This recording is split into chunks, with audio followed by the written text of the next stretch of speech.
One of the strangest things about relationships is that we're not free to feel attracted to just anyone. We tend to have very strong psychological types that we can't deviate from. All of us carry inside us very specific inner shopping lists defining what the people we can love need to be like as characters. You might think these shopping lists would be focused around lovely requirements, like that our potential lovers would need to be kind, understanding, friendly, and from our age and social group. But the shopping lists are in fact often a lot weirder and darker. We may end up neglecting all sorts of potential candidates, dismissing them as boring or yucky or somehow just wrong, and heading straight to people whose characteristics are pretty awkward and not conducive to our happiness. For example, we may only be able to fall in love with people who are much less clever or responsible than we are, or who are really unreliable, or who are selfish and self-absorbed, or sarcastic and mean. It can be very puzzling to those around us and to ourselves. Why on earth can't we settle down with people who are good for us? That's because what we're looking for in love isn't necessarily someone who is nice, pure and simple, but someone who feels familiar.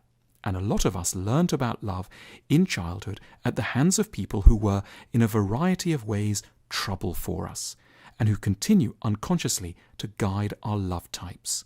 Our earliest caregivers give us templates of what it is to love and be loved, which can cause havoc with our chances of happiness. The trickiness in our love types tends to go in one of three ways. Let's imagine Dad was cold or violent or abusive, or Mum was belittling, unavailable or controlling. It was horrible, yet that ends up being what we look for in love.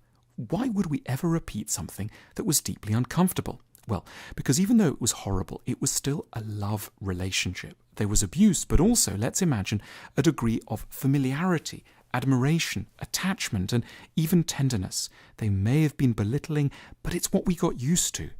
And now, however illogical it sounds, it doesn't quite feel right unless it's kind of awful as well.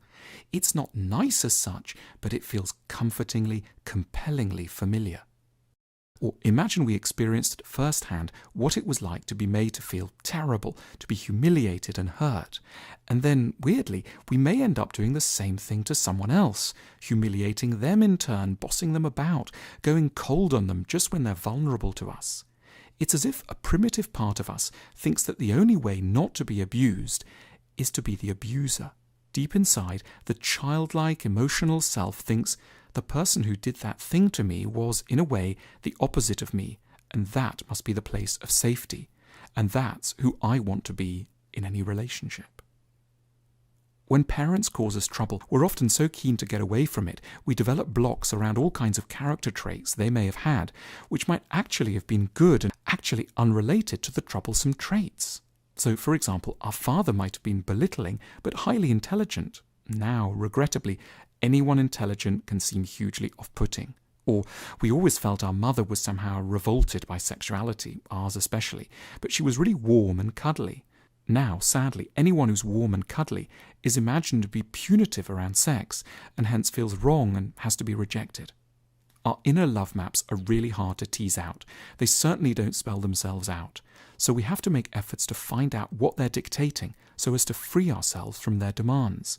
The investigation starts, as always, by trying to understand ourselves.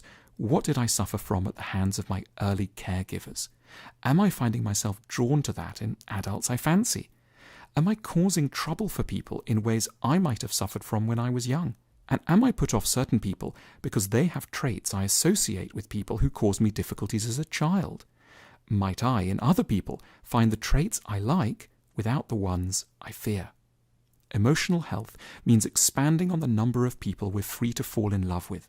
We learn about love in childhood, but we liberate ourselves from the traumas of childhood when we realize we can love in different ways and get used to something that may at first be eerily and challengingly unfamiliar: being happy with someone who is properly and deeply good for us.